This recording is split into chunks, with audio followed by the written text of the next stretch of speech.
구독, 좋아요. 제21대 대통령으로 취임한 이재명 대통령 취임 선서를 하고 나서 연설을 좀 했는데 그 연설 내용이 제가 들어보니까 굉장히 좀 걱정되고 우려스러운 그런 내용들이 좀 담겨 있었습니다. 짧게 편집했습니다. 함께 보시고 그리고 홍석준 전 의원 모셔서 연설과 관련된 내용들 한번 자세히 분석해 보겠습니다. 잠시만 기다려 주십시오. 인생 회복과 경제 살리기부터 시작하겠습니다. 불황과 일전을 치른다는 각오로 비상경제 대응 TF를 곧바로 지금 즉시 가동하겠습니다. 국가 재정을 마중물로 삼아 경제의 선순환을 되살리겠습니다. 이제 출범하는 민주당 정권 이재명 정부는 정의로운 통합정부, 유연한 실용정부가 될 것입니다. 통합은 유능함의 지표이고 분열은 무능의 결과입니다. 국민 삶을 바꿀 실력도 의지도 없는 정치 세력들이 권력 유지를 위해 국민을 편가르고 혐오를 심는 것입니다. 분열의 정치를 끝낸 대통령이 되겠습니다. 국민 통합을 동력으로 삼아 이 위기를 극복해내겠습니다. 민생, 경제, 안보, 평화, 민주주의 등 내란으로 무너지고 잃어버린 그 모든 것들을 회복하고 지속적으로 성장, 발전하는 사회를 반드시 만들어내겠습니다. 국민 주권을 빼앗는 내란은 이제 다시는 재발해서는 안 됩니다. 철저한 진상규명으로 그에 합당한 책임을 묻고 재발 방지책을 확고히 세우겠습니다. 제가 오늘 이 연설문을 편집을 하면서 몇 번을 이제 돌려보니까 걸리는 단어들이 좀 있었습니다. 통합, 실용, 그리고 또 하나가 내란이었습니다. 이 관련 내용들 홍석준 전 국민의힘 의원과 함께 자세히 알아보겠습니다. 의원님 어서 오십시오. 안녕하십니까. 어제 고생 많으셨습니다. 예, 아이 참, 그 좀 이기고 있을 때는 참 예. 개표 방송하면 참 신나는데 지는 개표 방송하면 참 죽을 맛인데 저도 어제 오늘 새벽까지도 방송국들 이제 개표 방송을 하면서도 참 죽을 맛이었습니다. 예. 아유 고생 많으셨다고 다시 한번 말씀드리겠습니다. 이재명 대통령의 연설을 들으셨는데 일단 처음에는요, 뭐 경제 살리기 하겠다, 민생 회복하겠다, 불황과 일전을 치르는 각오로 비상경제 TF 가동하겠다.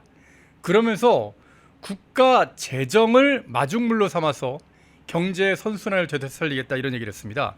그러면 결국에는 국가 재정 이거 투입하겠다는 얘기인데 추경 30조 한다는 그런 얘기도 있던데요. 어떻게 보시는지요? 예, 오늘 이재명 대통령이 21대 대통령으로 취임했죠. 네. 선출직의 사람들이 가장 기분이 좋을 때가 당선될 때, 취임될 때입니다. 사실 오늘이 아마 이재명 대통령 입장에서는 가장 기분이 좋은 날일 것 같은데, 그러겠죠. 예.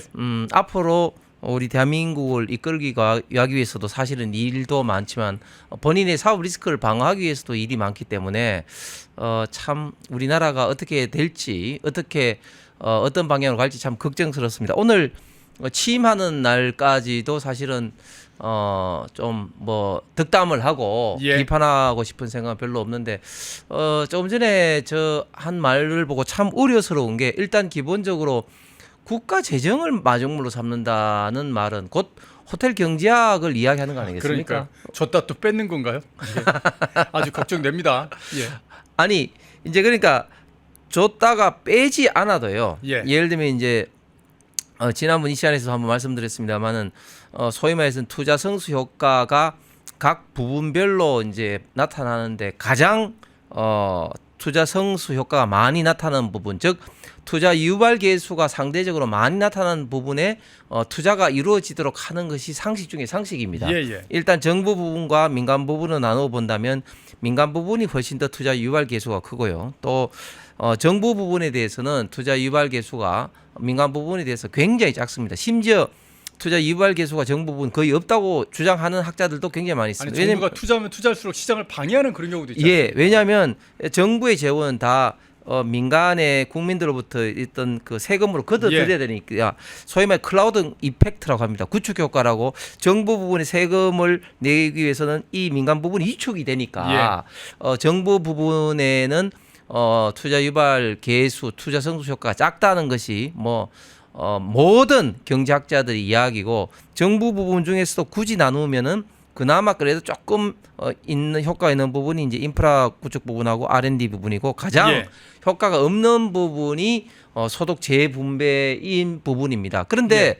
굳이 정부의 재정을 마중물로 삼는다는 것은 돈을 나눠주겠다는 거 아니에요. 예. 지금 지역 화폐라든지 이런 명분은 돈을 나눠주겠다는 거거든요. 그런 걸 통해서 이런 어떤 그 경제 순환을 이야기할 것이 아니라 이 민간 부분에 특히 기업에 어떻게 투자를 할 수 있는 여건을 만들겠다. 예. 이렇게 해서 경제를 이제 극복을 하는 그런 어떤 청사진 비전을 제시를 해야 되는데 그렇게 하질 않고 굳이 정부 재정을 이야기한 것은 본인이 호텔 경제학에 얼마나 신봉을 했고 재정에 얼마만큼 중독이 됐는지 여실히 지금 드러나고 있다. 아니 그런 식으로 따지면 정부 돈 못 쓸 사람 누가 있습니까? 아니 우리나라는 미국하고 달라서 돈을 찍어가지고 이렇게 경기를 부양할 수 있는 상황이 절대 아니거든요. 우리나라는 그렇게 딱 큰일 납니다. 인플레 나고 뭐 난리 날 텐데. 근데 좀 기본적인 어떤 경제 상식이 아니 옆에서 그 연설문이라도 좀 잘 써주는 그런 참모가 없었나 봅니다. 왜 이렇게 갑자기 첫 연설부터 재정을 투입하겠다 막 그런 얘기를 했는지. 제가 볼 때는 이재명 후보한테는 호텔 경제학이 아주 뿌리 깊이 박힌 것 같아요. 그렇기 때문에 TV 토론에서도 네네. 1, 2, 3차에 하나같이 공통적으로 나왔던 주제가 호텔 경제학 아닙니까? 예, 예. 그렇기 때문에 본인은 도저히 여기서 빠져나올 수가 없다. 심지어 본인이 뭐라고 그러겠습니까? 지역화폐 정책으로 해서 내가 노벨상 받을 감이다. 이런 식으로 이야기했지 않습니까? 그래서 저는 저런 어떤 정책에서 벗어날 수 없을 것 같습니다. 예. 아니 지금 소비자 물가가 그래도 윤석열 정부 때 잘 잡아놔가지고 지금 굉장히 낮은 수준이거든요. 물가가 그래도 안정돼 있는 그런 상황인데 이거 이제 돈 풀면은 바로 물가 또 폭등할 거란 말입니다. 이거 어떻게 감당하려는지 참 모르는 그런 상황일 것 같고요. 그리고 또 이재명 오늘 대통령의 첫 취임 연설 들어보니까 통합이란 말을 굉장히 많이 썼는데 이재명 정부는 정의로운 통합 정부, 또 통합은 유능의 지표요, 분열은 무능의 결과다. 야, 하여튼 좋은 말을 막 하고 그러면서 분열의 정치를 끝낸 대통령이 되겠다 그런 얘기를 했습니다. 국민 통합의 능력을 동력으로 삼아서 위기를 극복하겠다. 굉장히 좋은 얘기를 많이 했는데 근데 그렇게 해놓고 그런 국정 운영을 펼쳐나갈 첫 번째 인선으로 국무총리에 김민석 의원을 내정을 했더라고요. 맞습니다. 예. 이재명 대통령의 말처럼 돼야 되죠. 네네. 말처럼. 지금 우리 대한민국이 얼마나 극단적으로 갈라져 있습니까? 그래서 대통령은 진영의 대통령이 아닌 국민의 대통령이 돼야 되는 것이고 예. 정말 좋은 말입니다. 분열의 정치를 끝내는 대통령이 됐으면 좋은 말이죠. 정말 좋겠습니다. 예. 그런데 말은 저렇게 하고 말을 저렇게 하면서 결국은 통합을 나타낼 수 있는 가장 중요한 어떤 저는 지표는 인사 예. 그리고 제도 그다음에 이런 어떤 그 특검이라든지 이런 것을 어떻게 받아들이느냐 이렇게 저는 보거든요. 예. 그래서 일단 인사에 있어서 가장 중요한 어떤 두 사람 오늘 했죠. 비서실장, 국무총리를 했는데 비서실장은 그렇다 치더라도 예. 국무총리를 김민석으로 했다는 것은 저는 통합과는 전혀 배치되는 인사이다. 두 가지 측면에서 말씀드리면 첫 번째, 이때까지 국무총리가 어떤 역할을 한 겁니까? 행정각부를 통화를 하면서 대통령을 대신해서 사실상 행정부의 모든 어떤 부처의 어떤 일들을 관리하고 지휘를 하는 그런 역할 아니겠습니까? 국정을 운영하는 일을 하고 있죠. 자, 그런데 역대 모든 국무총리가 다 행정부 혹은 지방자치단체장의 경험이 있었습니다. 어허. 최소한. 예. 그런데 김민석이가 그런 경험이 있었습니까? 전혀 없었지 않습니까? 잘 아는 것처럼 김민석은 서울대 총학생회장 출신으로 이제 정계 복귀를 해서 2002년 노무현 정몽준 단일화 때 정몽준 편으로 가서 거의 20년 동안 야인 생활을 하다가 18년 정도 이번에 예. 이제 컴백을 했습니다. 그렇기 때문에 사실은 의정 생활, 국회의원 생활도 그렇게 오래 하는 사람도 아니고 그리고 행정부의 경험도 없는데 예. 행정부 전체를 통할해야 될 국무총리에 임명됐다? 저는 그럴 어떤 경륜과 실력과 그런 자격이 전혀 없다. 예. 그런데 그럼에도 불구하고 왜 임명했느냐? 그러니까 쉽게 말해서 이재명과 저는 역할 분담을 하기 위해서 했다. 역할 분담이요? 즉 어허. 이재명은 국무총리 뭐 대신해서 뭐 국가 통합이라든지 예. 좀 좋은 말을 좀 하고 어허. 좀 이미지 좀 관리를 하고 그러니까 이런 말들 막 많이 하고 그렇습니다. 그런데 이제 실질적으로 이제 김민석 총리 내정자가 그런 악역했던 역할을 해야 되는 것이죠. 아하. 어떤 악역을 해야 됩니까? 예. 지금 당장 급한 게 이재명 대통령의 지금 사법 리스크가 지금 현재 6월 달에도 막 몰려오고 있지 않습니까? 네네. 이런 것을 이제 막기 위해서 일단은 민주당에서 그런 어떤 악법들, 뭐 법원조직법이라든지 예. 뭐 형사소송법이라든지 공직선거법이라든지. 또 공직선거법이라든지 그런 것을 개정을 하면 민주당이 주도한 국회에서 뭐 통과시키는 어렵지 않겠죠. 자, 그런데 국회에서 통과시킨다고 해서 법이 막바로 시행되는 게 아닙니다. 예. 즉 이제 그 국무회의를 경유해서 공포를 해야지 이제 시행이 되는 거 아닙니까? 네. 즉 대통령이 바뀌더라도 그것을 이제 공포를 할 수가 없습니다. 즉 국무회의를 경유를 해야 됩니다. 예, 예. 자, 그렇게 하려면 국무회의에 지금 그 대통령으로서 빨리빨리 이제 장관들을 임명해야 되는데 그 장관들을 임명하는 데 있어서 지금 이제 총리의 또 제청이라든지 그런 어떤 절차적인 이런 어떤 문제가 있기 때문에 이런 어떤 문제에서 빨리빨리 역할을 좀 하라는 이런 어떤 역할 하나 예. 또 두 번째 뭐 특검법이라든지 이런 여러 가지 어떤 악법들을 통과시킬 때 국무위원들 특히 총리가 건의하는 형식으로 하는 겁니다. 건의하는 예, 형식으로. 예. 그래서 본인은 아이고 뭐 이재명 대통령 본인은 아유 나는 뭐 좀 하고 싶지 않은데 이 총리를 비롯해서 국무회의가 이렇게 하니까 했습니다. 이런 식으로 이 핑계를 이제 대려고 하는 그러니까 것이죠. 이재명 손에 뭐 피 묻히고 뭐 흙 묻히고 그런 걸 안 하고 그러니까 결국엔 김민석이 다 흙 묻히고 피 묻히고 다 한 다음에 제가 열심히 만들었습니다. 이것 좀 승인해 주시죠. 이런 식의 그렇습니다. 상황이 그렇습니다. 되는군요. 그런 어떤 모양새를 이제 갖추기 위해서 악역을 담당하는 사람으로서 이제 김민석이를 했다. 그다음에 예. 세 번째는 앞으로 이제 특검이라든지 이제 우파 보수 진영을 내란 정치라는 이름으로 이제 정치 보복을 본격적으로 할 텐데 네네. 이런 분야에 있어서도 결국은 인사를 할 뭐 예를 들면 검찰총장이다 경찰 뭐 이런 어떤 수뇌부 권력기관 수뇌부를 임명하고 또 지휘 감독을 하는 것도 총체적으로 이 총리가 해야 되기 때문에 예. 총합적으로 악역을 담당할 사람으로 저는 김민석을 내정했다고 봅니다. 그러니까 이재명 대통령이 분명히 이렇게 뭐 통합을 여러 번 반복하면서 뭐 통합이 유능의 지표다 이렇게 얘기를 했지만요. 제가 진짜 통합의 역대 대통령들이 통합형 총리를 하고 싶을 때 어떤 분들을 임명을 했는지 한번 조사를 좀 해봤습니다. 그랬더니만 당장 김대중 대통령 같은 경우에는 왜 DJP 연합하면서 그러니까 김종필 총리를 초대 총리로 모시지 않습니까? 그렇습니다. 그러니까 이거는 뭐 아주 유명한 어떻게 보면 충남권을 갖다가 다 끌어안는 그런 통합형 총리 인선이었고요. 그리고 노무현 대통령도 그 당시에 이 고건 총리를 초대 총리로 모시는데 고건 총리는 여러분이 다 아시는 것처럼 전통적인 어떤 행정관료 출신인데다가 어떤 당적이 전혀 없는 그런 분이었단 말입니다. 무색미취한 그런 분이었기 때문에 그런 분을 끌어다가 어떤 특정 정파에 자기 라인을 줄 세우는 그런 걸 안 했다고요. 거기다가 또 이명박 대통령 같은 경우에도 여러분 한승수 총리 다들 기억을 하실 텐데 그 당시에 경제 위기 있고 미국하고 FTA 하고 나서 막 말들 많고 막 그랬을 때 그거 다 돌파해내고 위기 극복했던 게 한승수 총리였고요. 이 한승수 총리는 어떤 분이냐면 호남 분이에요. 호남을 갖다가 탕평 인사를 한다고 이명박 대통령이 이렇게 끌어안으면서 인사를 했던 겁니다. 이런 게 바로 통합 인사고 그리고 잘 아시는 것처럼 윤석열 대통령은 한독수 총리 같은 경우에 진짜 뭐 노무현 대통령 때도 이명박 대통령 때도 박근혜 대통령 때도 계속해서 중용되고 문재인 대통령 때도 심지어 다 수임받았던 그런 사람을 갖다가 어떻게 보면 초대 총리로 이렇게 세운 거 아닙니까? 이런 게 통합형 총리지. 갑자기 뜬금없이 김민석을 무슨 통합형 총리라고 이렇게 얘기할 수가 있을까요?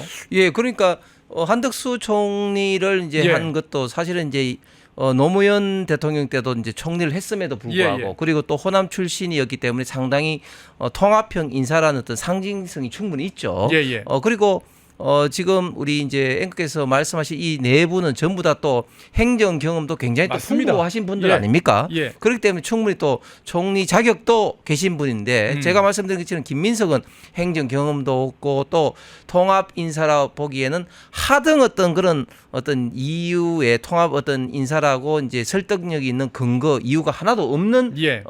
사람인 것이고 그래서 비록 첫 번째 총리에 대해서는 야당인 국민의힘도 좀 어떻게 보면 좀 협조를 해야 될 어떤 그런 어떤 것도 있지만 그러나 아주 송구 같은 검증을 통해서 김민석이 왜 돼서는 안 되냐 이런 점들을 국민들한테 강력하게 알리기 위해서 많은 어떤 노력과 검증을 해야 될 것 같습니다. 검증 얘기를 하시니까 갑자기 그 김민석의 재산 문제에 대한 말씀을 좀 드려야 될 것 같은데 추징금 7억인가 그 내야 되는 그런 상황이 아니었나요? 네네 그런 것도 있고 또 네. 뭐 이혼하는 과정에서 여러 가지 어떤 문제도 좀 있고 뭐 저는 검증을 통해서 김민석 내정자 여러 가지 문제가 노출될 거라고 생각합니다. 일단 이런 부분들은 국민의힘 의원들이 똘똘 뭉쳐가지고 좀 잘 좀 예전에 그 불법 정치자금 받아가지고 추징금이 한 6억 원 정도쯤 미납을 한 게 있거든요. 이런 게 지금 재산으로 잡히면서 다 마이너스 7억 원 정도쯤에 지금 재산이 좀 잡혀 있는 걸 알고 있는데 이런 부분들 과연 이렇게 제대로 아무것도 뭐 그 호남과 영남을 가르를 수 있는 그런 인물도 아니고 거기다가 행정가 출신도 아니고 뭔가 통합을 할 수 있을 만한 인물이 전혀 아닌데 총리로 임명을 한다? 거기다가 재산은 마이너스 뭐 추징금도 미납한 그런 사람이다? 이런 거 다 검증해야죠. 국민의힘 의원들이 좀 잘 좀 해주셔야 될 것 같아요. 그 형이 예. 또 유명한 또 좌파 인사 아닙니까? 예, 예. 김원웅이라고. 예, 예. 그래서 그런 어떤 집안 전체가 어떻게 보면 좀 뼛속 깊은 어떤 극좌파 성향인데 그러니까 이념적으로도 뭐 중도도 아니고요. 예, 그렇습니다. 그런 점들을 국민들에게 좀 알려야 된다. 그래서 이게 이재명 대통령이 말하는 어떤 통합 인사와는 전혀 다른 그런 어떤 사람이고 어떤 악역을 담당을 할 것인가를 국민들에게 철저하게 알려야 된다고 봅니다. 이재명 대통령 연설에 보면은 진짜 왜 김민석을 임명을 했을까라는 그 얘기가 나오더라고요. 제가 아까 내란이란 단어 계속 나왔다고 그랬지 않습니까? 내란이란 단어가 그 짧은 취임 연설 가운데 4번이 나오더라고요. 국민이 맡긴 총칼로 국민 주권을 빼앗는 내란은 이제 다시는 재발해서 안 됩니다. 철저한 진상 규명으로 합당한 책임을 묻고 재발 방지책을 확고히 마련하겠습니다. 결국에는 내일 본회의 열어가지고 이거 내란 특검법, 김건희 특검법, 최상병 특검법, 검사 징계법 이런 거 지금 다 통과시킨다고 하는 겁니까?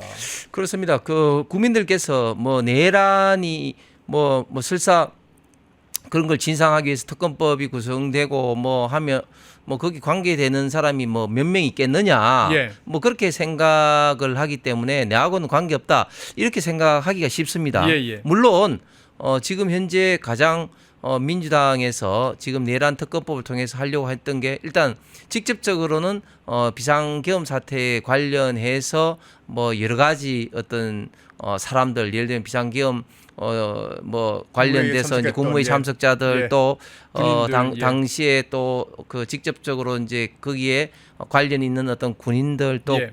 국민의힘 의원들 중에 추경호 당시 원내 지도부층과 같이 그 비상계엄 해제에 참여하지 않았던 사람들 예. 뭐 등등 뭐 그 직접적으로는 뭐 그렇습니다만 그러나 민주당이 노리고 있는 것은 그보다 훨씬 더 광범위하다. 예. 우리가 문재인 정부 때 적폐청산을 생각해 보면 그런데요. 처음에 적폐청산할 때는 그 박근혜 대통령과 그리고 문고리들 그리고 일부 뭐 최순실 그 정도를 뭐 이렇게 적폐청산 대상으로 하겠지 이렇게 생각했는데 나중에는 그게 아니었지 않습니까? 예. 경제계, 사법계, 언론계 각 분야마다 다 그래서 심지어 적폐청산위원회라는 게 만들어져 가지고 그 당시에 이제 임종석이가 총괄 지휘하면서 행정부 같은 경우는 각 부처별로 적폐청산위원회가 있었고요. 그다음에 언론기관에도 KBS, MBC, YTN 등등에도 뭐 가칭 뭐 진실과 뭐 미래위원회다 그런 식으로 정상화위원회. 예, 적폐청산이라는 이름으로 전 정권에 조금이라도 관계가 있고 친한 사람을 어떻게든지 쉽게 말해서 압박을 가하고 협박을 가하기 위해서 어떤 국가기관 거의 모든 것에 망라해서 어떤 적폐청산하는 이름으로 조사를 했고 관련자들을 처벌을 했습니다. 그래서 1000명 이상을 수사해서 200명 이상이 이제 감옥으로 가고 한 10명 가까이가 극단적인 선택을 했습니다. 그런데 저는 그때 당시에 적폐청산보다도 이 내란 어떤 극복, 내란 종식 이런 어떤 프레임을 가지고 저런 식으로 이제 하게 된다면 굉장히 그때보다 더 범위가 이제 광범위할 수가 있다. 그래서 예를 들면 언론에도 예를 들면 우리 우파 보수 유튜브라든지 또 민주파출소에 신고된 어떤 다통방의 내용이라든지 뭐 그런 어떤 것들도 뭐 조사를 들어가서 그 국민들을 오담당관제처럼 옥죄기 위한 그런 게 아니냐. 또 어떤 것들을 하겠다 합니까? 신고 포상 같은 그런 걸 지금 하겠다는 거 아닙니까? 그러니까 전 국민들이 즉 좌파 국민들이 우파 내지는 이 중도 성향의 국민들의 그런 어떤 일거수일투족의 어떤 그 말이라든지 댓글이라든지 또 이 단톡방에 이런 퍼날른 거라든지 이런 것도 내란 어떻게 보면 뭐 선전선동이다 뭐 이런 식으로 할 수 있을 정도로 광범위하게 정치 보복을 할 수가 있다. 그래서 이게 일부 극소수의 사람들만 관계되는 것이 아니다 말씀을 드리겠습니다. 예. 이것뿐만이 아니라요. 오늘 정치원회가 또 무슨 일을 했냐면 기어이 또 대법관 수도 늘리는 이 법안도 지금 오늘 처리를 한다고 그럽니다. 아마 처리했을 겁니다. 그래갖고 내일 또 본회의에 그럼 바로 또 이것도 상정되는 거거든요. 이재명 대통령이 대통령직을 계속 유지하게 하기 위한 모든 법들, 어떤 모든 수단과 방법을 가리지 않고 지금 다 일사천리로 지금 추진이 되고 있는 그런 상황이에요. 예. 그러니까 지금 이재명 대통령 입장에서 가장 급한 거는 뭐냐? 네. 경제고 안보고 이런 거는 뭐 그냥 그 미사 여구고요. 가장 급한 거는 본인의 방탄입니다. 예. 왜? 그냥 지금 이제 있으면 사법의 시기가 흘러가는 거죠. 예를 들면 내일만 하더라도 전 경기부지사 이화영의 불법 대북 송금 대법원 확정 판결이 납니다. 확정 판결 나옵니다. 자, 항소심에서 불법 대북 송금에 대해서 이화영이 7년 8개월을 이미 받았습니다. 아마 99.99% 상고 기각이 돼가지고 내일 확정 판결이 날 겁니다.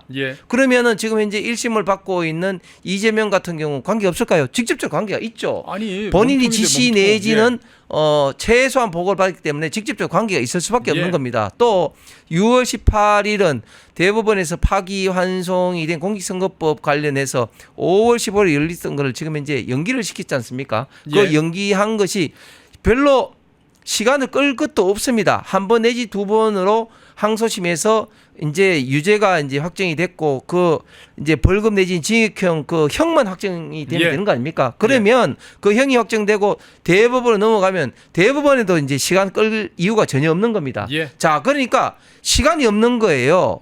그러니까 빨리 이번 임시회에 어떤 법들을 통과시켜야 되느냐?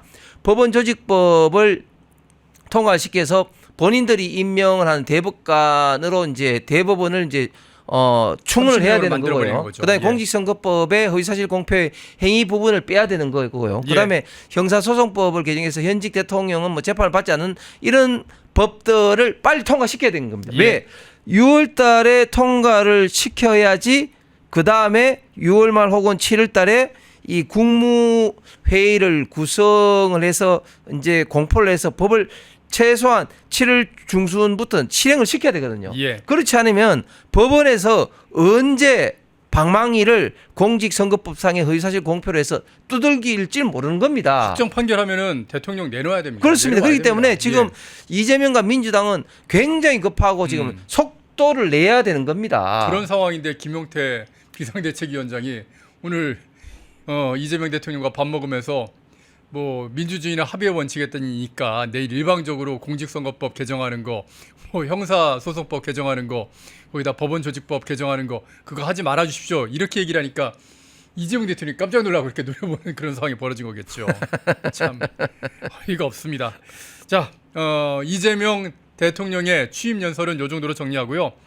우리가 진짜 이제 이런 상황들 분명히 뭔가 이재명 대통령을 구하기 위해서 민주당이 실수를 하는 상황이 벌어질 텐데 이걸 이제 그러면은 국민의힘, 우리 보수파가 잘 이용을 해야 되지 않겠습니까? 국민의힘은 어떻게 대응을 해야 될지 참 고민이 좀 되는 상황인데 오늘 김문수 후보가 이제 선거 캠프 해단식을 하더라고요. 그 해단식에서 국민의힘 의원들 거기에 다 이제 지도부들이 다 앉아 있었는데 그 의원들을 향해서 연설을 하거든요. 그 연설을 한번 잠깐 들어보고 한번 좀 말씀 좀 나눠보도록 하겠습니다. 저는 이번에 이 선거를 하면서 그리고 정말 국민들이 대부분이 원하지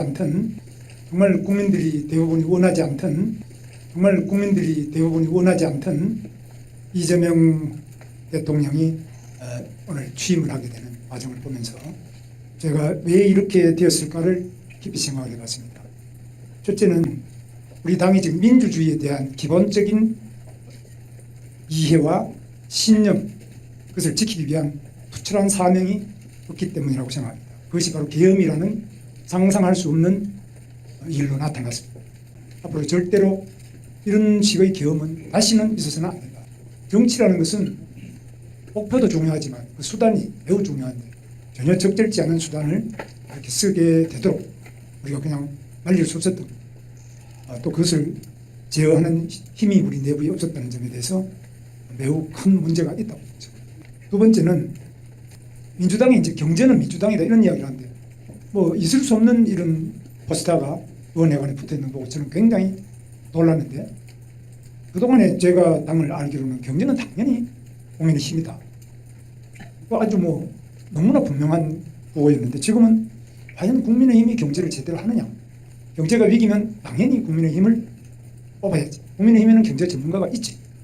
그 사람들은 경험과 실적이 있어서 그분들이 맡으면 경제는 살릴 거야. 이런 어떤 확신을 주고 있지 못한 거예요. 세 번째는 이종석 같은 사람이 국정원장이다. 국정원이 그런 거냐? 국정원이 북한의 내재적 접근 방식을 통한 이미 다 검증된 이런 사람이 국정원장을 하는 게 맞느냐? 저는 굉장히 불안하고 의구심이 많이 들었습니다. 야, 벌써 시작이구나. 여기에 대해서 그러면 누가 이것을 제대로 대안으로 제시하고 바로 가져갈 수 있느냐? 이건 국민의힘 외에는 없지 않습니까? 공무원은 절대 알아도 말을 안 합니다. 그럼 여기서 과연 명확한 인식을 가지고 명료하게 다른 대안, 확고한 어떤 비판을, 대안적 비판을 하고 있느냐? 저는 굉장히 한번 생각해 봐야 될 점이 있고 이런 점에서 우리가 깊이 좀 돌아봐야 될 점이 있다. 그리고 무엇보다도 우리 당이 지금 민심의 움직임, 현장, 가장 생생하게 살아 움직이는 그 골목골목의 민심을 얼마나 반영하느냐.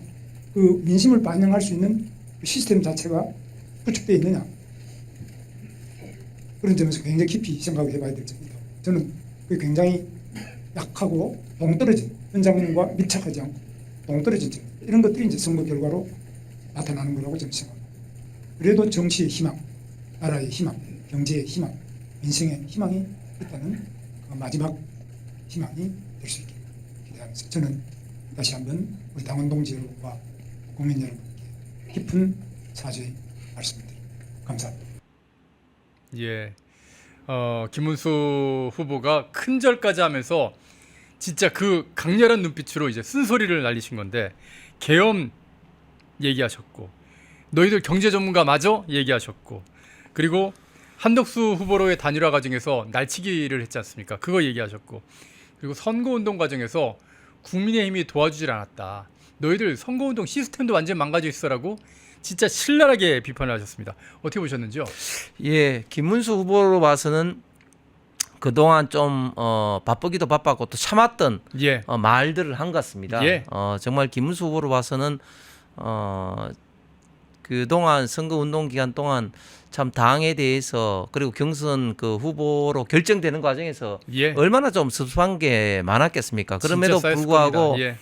당시에는 또 후보고 선거를 했기 때문에 내부 총질을 하기 싫어서 뭐 그런 이야기를 안 한 것 같고, 또 제가 봤을 때는 또 김문수 후보 본인이 굉장히 좀 마음속에 좀 선한 게 있어서 예. 그런 좀 다른 사람에게 좀 싫은 소리를 근본적으로 좀 잘 못하시는 것 같아요. 예, 예. 특히 이재명 후보와의 관계에서도 사실은 이재명 후보에 대해서 좀 공격할 거리도 굉장히 많음에도 불구하고 확정되지 않은 그런 어떤 사실들은 잘 말씀을 안 하시더라고요. 예. 확정된 사실은 강하게 말씀을 하셨지만 그래서 오늘 김문수 후보가 이야기했던 것, 즉 어떤 비상계엄이 일반적인 어떤 민주 시스템에서는 이제 문제였다는 거, 그 다음에 또 경제에 대해서 확실한 어떤 국민들의 신뢰를 받지 못하겠다는 거, 그리고 이 경선하는 과정에서 또 후보 단일화 과정에서 어떤 민주적 시스템이 좀 파괴됨으로써 국민들에게 실망시켰다는 점, 마지막으로 선거 운동 과정에서 국민의힘 의원들이 적극적으로 도와주지 않았던 점, 예. 뭐 이런 점은 저는 당연히 그 비판을 해야 되는 것이고, 그리고 또 사실 또 많은 국민들과 지금 현재 우파 보수 진영의 지지자들이 많이 또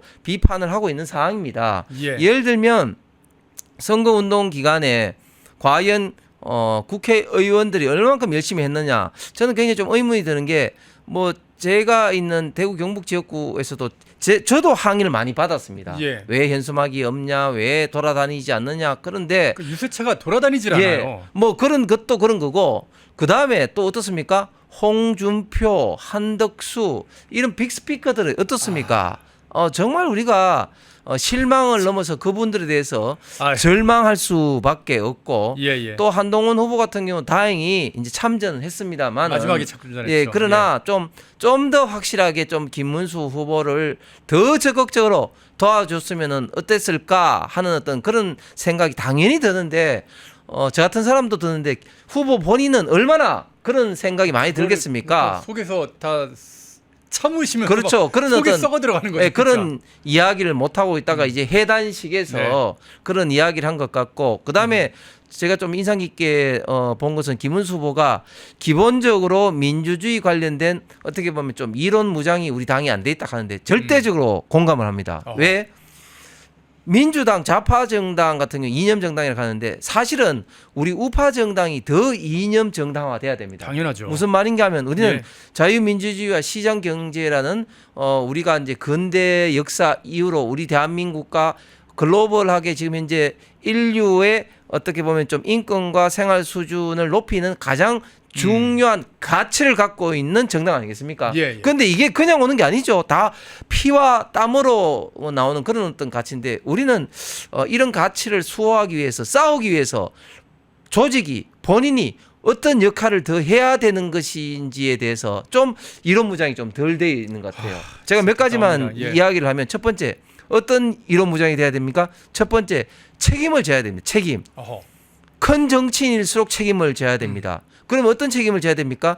경선에 나와서 비록 떨어지고 난 다음에도 본인은 당을 위해서 헌신하는 그런 어떤 책임을 지고, 또는 본인이 어떤 선거에서 지휘를 했는데 만약에 결과 안 좋다, 그러면 책임지고 당연히 사퇴를 해야 되는 것이죠. 예, 예. 그런데 우리는 어느 순간 당연히 사퇴를 해야 되는 사람이 꾸역꾸역 또 나와요.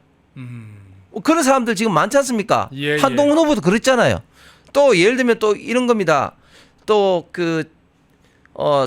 전투에서는 총알이 무기지만 네. 자유민주주의에서는 뭐가 무기입니까? 말입니다. 말. 예, 예. 우리가 한마디라도 더 국민들에게 합리적인 논리적인 근거로 왜 우리 당이, 왜 우리 김문수 후보가 돼야 되는지 말로서 계속해서 싸워야 되는데, 우리가 일반적인 말은 소총이라면 이런 어떤 방송의 말은 기관총 혹은 폭격이죠? 비행기, 폭격기, 예. 비행기, 미사일에 해당되는 건데, 과연 우리가 이런 어떤 방송이나 언론 매체를 얼마만큼 중요시 여기느냐? 좌파에 비해서 중요시 여기지 않습니다.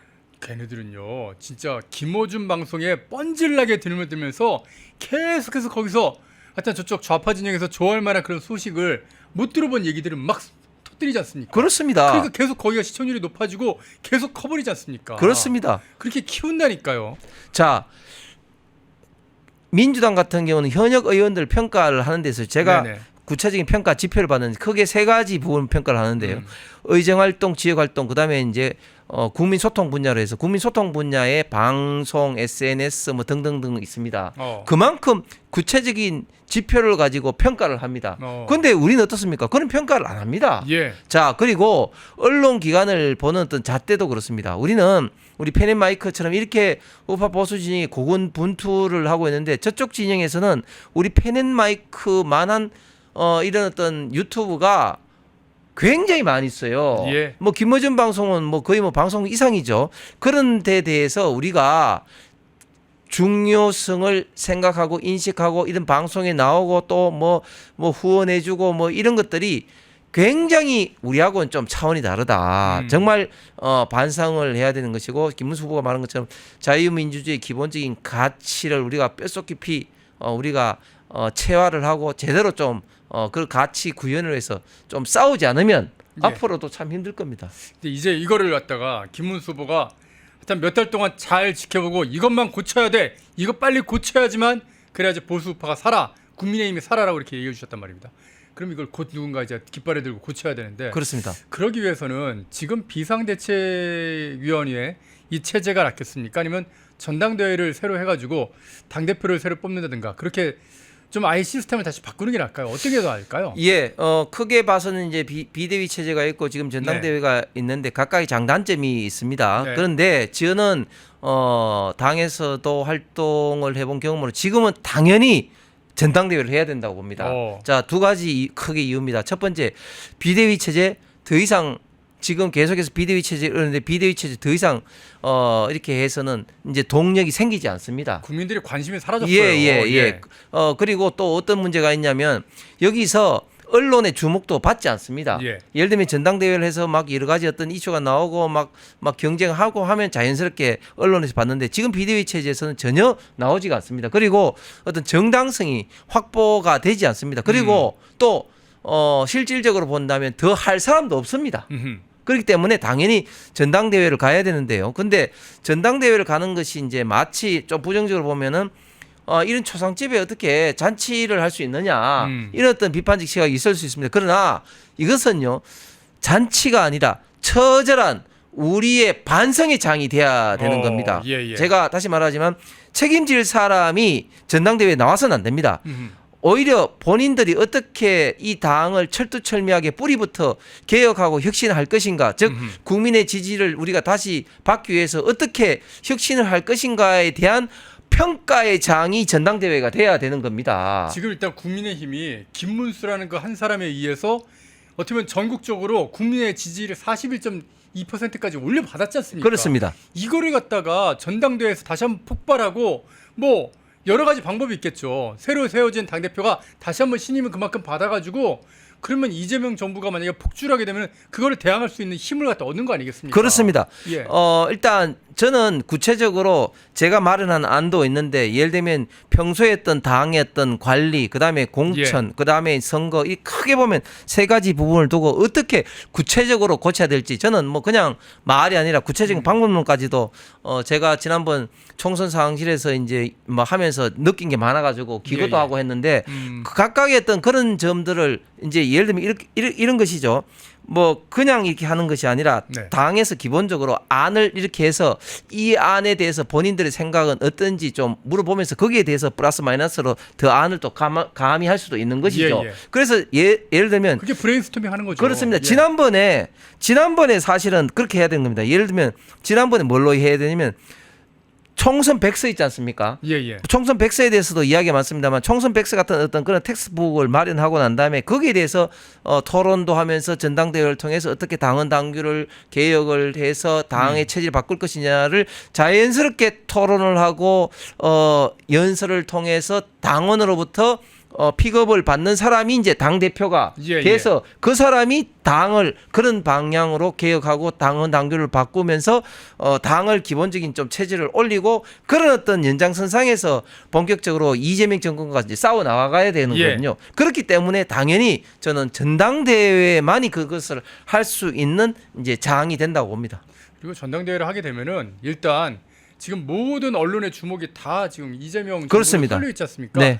그걸 조금이라도 국민의힘 쪽으로 좀 돌려오면서 이재명 정부가 뭔가 폭주했을 때 국민의힘에서 뭔가 메시지가 나올 거 아니에요. 그렇습니다. 그걸 가지고 이제 서로 후보들마다 이제 얘기를 하다 보면은 국민들이 깨닫는다니까요. 국민들이 관심을 갖게 되면 이재명 정부가 폭주를 못 해요.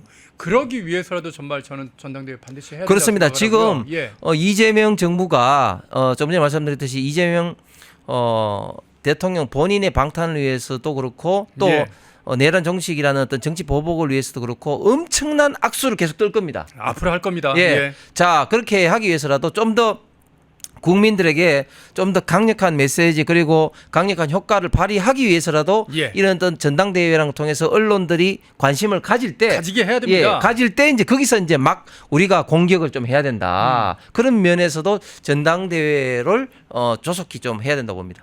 마음속으로 혹시 생각하시는 당대표 후보 있으신가요? 저는 뭐 특정인이 아니라 아까 말씀드린 것처럼 우리 정당의 가장 큰 문제가 뭐냐면 지금까지의 어떤 평가가 약합니다. 예를 들면 약하다. 당을 위해서는 아니면 자유 우파의 진영을 위해서 싸웠던 사람들에 대한 평가가 약한 겁니다. 자, 우리가 시장 경제 시스템이 사회주의 경제 시스템보다 시스템 경쟁에서 이겼던 이유가 뭡니까? 즉 소비자들의 정확한 평가에서 자원 배분이 효율적으로 된 거기 때문에 그런 겁니다. 예. 그런 것들이 국가 전체적인 효율성을 높이기 때문에 시장 경제 시스템이 사회주의 경제 시스템을 이긴 것이죠. 당연하죠. 예. 자, 그런데 우리는 그런 평가가 약한 겁니다. 평가가 약하다 보니까 어떻게 되느냐? 자꾸 당 지도부에 이제 공천을 위해서 이제 줄 서려고 하는 것이죠. 그러니까요. 말씀하신 대로 진짜 이번에 대선 과정에서 누가 제일 열심히 뛰었는지를 우리 보수 유권자들이 가장 잘 알지 않습니까? 그렇습니다. 그러니까 그 보수 유권자들한테 보수파 유권자들한테 한번 물어보자고요. 그렇습니다. 그러니까 당대표 뽑는 거니까 이거 꼭 오픈 프라이머리 안 해도 되거든요. 그냥 당원 100% 해도 되지 않습니까? 그렇습니다. 그렇습니다. 당원 100% 해가지고 지난 대선 동안 누가 제일 열심히 싸웠는지 확인해보고 누가 정말 당을 위해서 보수 우파를 위해서 헌신했는지를 확인해서 물어본 다음에 그 사람들이 나와서 그 사람들끼리 서로 경쟁해서 가장 열심히 싸운 걸로 인정받으면 당연히 그 사람들한테 힘이 몰리죠. 그렇습니다. 왜 이 쉬운 걸 못하는지 모르겠어요. 당이 예. 어려울 때 또 국가가 네. 어려울 때 싸운 사람들에 대한 평가를 우리가 해야 되는 것이죠. 예. 자, 당이 어려울 때 배를 뛰쳐나간 사람을 당의 선장으로 만들 겁니까? 아니면 안 정말 됩니다. 처절하게 싸웠던 사람을 당의 선장으로 만들 겁니까? 예. 이거는 뭐 답이 정해져 있죠. 저 많은 댓글 하신 분도 동의하시겠지만 예. 정말 이번에 재평가를 받고 있는 사람, 즉 안철수, 그다음에 지속적으로 계속 싸우고 있던 나경원 후보 이런 분들 그리고 그 위에도 훌륭하신 분들이 많기 때문에 아니, 저는 김문수 당대표도 나와도 된다고 생각해요. 예, 많기 때문에 예. 저는 전당대회를 하면은 다시 한번 우리 당이 결집을 하고 당이 개혁하고 혁신을 통해서 이재명 정권을 본격적으로 견제할 수 있는 그런 시스템이 마련될 수 있다고 봅니다. 예, 정말 여러분 아시지 않습니까? 얼마나 평생을 선하게 약자를 위해서 살아온 분이지 않습니까? 그렇게 쓴소리 그동안 잘 안 해오셨던 분이고 진짜 당을 위해서 자기한테가 그 막 짜증나는 그런 걸 다 꾹꾹 참아오시다가 오늘 이제 드디어 폭발을 하신 겁니다. 아, 진짜 이런 심정, 이 심정을 이해하시는 분들이 있어요. 누가 이해하냐? 함께 싸운 분들이에요. 함께 거리에서 목이 터져라 싸우고 진짜 함께 밤새워 들어서 돌아다니면서 유권자들 만나고 인사하고 그랬던 분들입니다. 그런 분들이 모여가지고 지도부를 이룬다면 아니 보수 우파 유권자들이 그들이 얼마나 고생하고 그들이 얼마나 노력하는데 그게 바로 나를 위해서 노력해 주는 거를 다 아는데 지지를 안 보내겠습니까? 예, 당비를 뭐 특별 당비를 내려가면 더 내죠. 아니 왜 이 쉬운 거를 못하는지 저는 그게 잘 이해가 안 됩니다. 그렇게 못하는 게 결국은 예, 욕심입니다. 자기 욕심이죠. 욕심, 예. 자기 욕심, 자기 기득권을 하기 위해서 그런 겁니다. 그래서 만약에 국민들이 그리고 당원들이 정확하게 알고 있습니다. 왜 이 사람이 당 대표를 나가려고 하는지 정확하게 알고 있습니다. 그렇기 때문에 자기 어떤 욕심을 내려놓고 기득권을 내려놓아야 됩니다. 막말로 해가지고 지금 우리 그 국민의힘 국회의원들 배지 던진다는 각오로 지금 싸워야 됩니다. 당연합니다. 지금 국회의석 아무런 의미 없습니다. 자, 야당 됐어요. 야당 예, 여당 아니에요. 국회 의석이 이제 어떤 의미를 갖고 있냐면 일단은 첫 번째 과반의 의미가 있죠. 왜냐하면 이제 법안 통과라는 모든 게 이제 과반이기 때문에. 그다음에 또 이제 5분의 3이라는 숫자가 의미가 있습니다. 5분의 3이라는 숫자가 뭐냐면 패스트 트랙을 태울 수가 있거든요. 자, 그다음에 또 의미 있는 게 이제 3분의 2라는 게 의미가 있습니다. 자, 왜냐하면 그게 이제 개헌선도 되고 또 우리가 여당일 때는 대통령이 민주당의 어떤 입법 폭주를 통해서 강행한 입법에 대해서 거부권을 행사할 때 결국은 우리가 부결시키는 게 100명이니까 3분의 이제 2가 이제 필요하기 때문에 100명만 우리가 있으면 됩니다. 그런데 우리는 지금 야당입니다. 그리고 지금 민주당이 입법을 마음대로 막 할 수가 있습니다. 그거를 국회에서 약간의 어떤 시간은 끌 수는 있지만 패스트트랙에 막 태우면은 그냥 막 통과됩니다. 대통령이 이제 거부권을 행사할 수도 없는 상황 아닙니까? 그렇기 때문에 지금 사실은 숫자가 큰 의미가 없어요. 숫자가. 그러니까 지금 본인들의 기득권을 다 내려놓는다는 각오로 배지를 던진다는 각오로 처절하게 지금은 싸워야 된다. 그렇지 않으면 지도세도 모르게 한 사람 한 사람씩 내란 종식이란 이런 어떤 프레임으로 날아갑니다. 그 내란 특검법 지금 그래서 이재명이 지금 하고 이재명이라고 죄송합니다. 이재명 대통령이 하고 있고 지금 정청래가 이렇게 밀어붙이고 있고 하는 겁니다. 왜 국민의힘 의원님들만 모르시냐고요. 제가 진짜 답답해서 이런 일개 그냥 뭐 기자 나부랭이 그냥 유튜버 나부랭이도 아는데 왜 그걸 모르시는지 모르겠어요. 진짜. 아유, 근데 우리 최대현 부장이 정말 너무 이제 겸손하게 말씀하셔서 그렇지. 우리 최대현 부장 같은 경우 진짜 MBC에서부터 좌파들과 아닙니다. 진짜 싸웠던 분 아닙니까? 저도 뭐 요즘 이제 방송이나 유튜브 활동을 좀 하지만 정말 다시 말하지만 우리 진영에서는 이렇게 방송이나 유튜브나 이렇게 통해서 싸우고 있는 분들에 대해서 재평가를 해야 된다. 그리고 다시 한번 말하지만 우리 당이 국민들로부터 특히 우파 보수 애국 국민들로부터 지지를 회복하기 위해서는 자기의 모든 것을 지금 이 순간부터 내려놓고 어떤 것들이 정말 당을 위한 길이고 개혁과 혁신을 위한 길이고 그걸 바탕으로 해서 이재명 정권을 견제하고 싸울 수 있는 방법이냐만 생각해야 됩니다. 목숨 걸고 싸울 분이 지금 필요합니다. 목숨 걸었어요. 거셨던 분이에요. 그리고 이분과 함께 목숨 걸었던 분들이 분명히 국민의힘 안에 있습니다.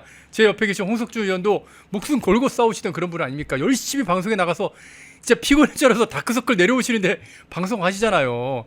여러분 좀 이런 분들이 더 잘 싸우고 우리 국민들을 하나로 묶을 수 있게끔 좀 감동이 되는 그런 정치의 모습을 진짜 민주주의의 모습을 국민의힘이 좀 보여주기를 기대해 보겠습니다. 저희 펜앤마이크는 일단 이런 분들 열심히 찾아서 여러분께 소개해드리는 그런 방송 만들도록 하겠습니다. 펜앤마이크 제가 오늘 또 깜빡해서 좋아요 구독 눌러달라는 말씀 못 드렸는데 뭐 좀 속상하시겠지만 구독 취소하지 마시고요. 구독 유지해 주시고 그리고 좋아요도 꾹 눌러주시기를 그리고 여건이 되신다면은 또 후원도 좀 해주시기를 부탁드리겠습니다.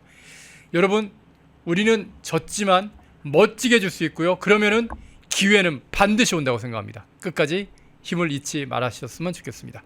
자, 홍석준 전 국민의힘 의원과 함께 이재명 대통령의 취임 연설과 그리고 국민의힘은 과연 이제 어떻게 해야 되는지에 대한 말씀들 나눠봤습니다. 오늘 말씀 잘 들었습니다. 고맙습니다. 펜앤마이크와 광동이 함께 준비한 광동 혈당혈압 콜레스테롤 케어 솔루션 식후 혈당 상승 억제, 체지방 감소, 혈중 콜레스테롤 개선, 높은 혈압 감소. 펜앤마이크 TV 단독 할인 1개월분 한 박스에 25,000원, 3개월분 세 박스에 66,000원. 펜앤마이크 구독자 전용 댓글 상단 할인 링크에서 구매 가능합니다. 전화 문의는 1661-6915, 전화 문의는 1661-6915. 펜앤마이크와 광동이 함께 준비한 광동 루테인 밀크시슬 혈행 개선, 노화로 인한 눈 건강, 간 건강. 펜앤마이크 TV 단독 할인 2개월분 한 박스에 3만원, 6개월분 세 박스에 84,000원. 펜앤마이크 구독자 전용 댓글 상단 할인 링크에서 구매 가능합니다. 전화 문의는 1661-6915, 전화 문의는 1661-6915. 펜앤마이크와 광동이 함께 준비한 광동 면역보감 데일리 스틱 2024년 건강기능식품 대상 높은 흡수율, 휴대와 섭취가 간편한 스틱형 펜앤마이크 TV 단독 할인 1개월분 한 박스에 33,000원, 3개월분 세 박스에 9만원. 펜앤마이크 구독자 전용 댓글 상단 할인 링크에서 구매 가능합니다. 전화 문의는 2661-6915, 전화 문의는 2661-6915. 펜앤마이크에서 추천하는 영상도 보고 가세요. 다른 영상도 즐기시려면 구독 버튼을 꼭 눌러주세요.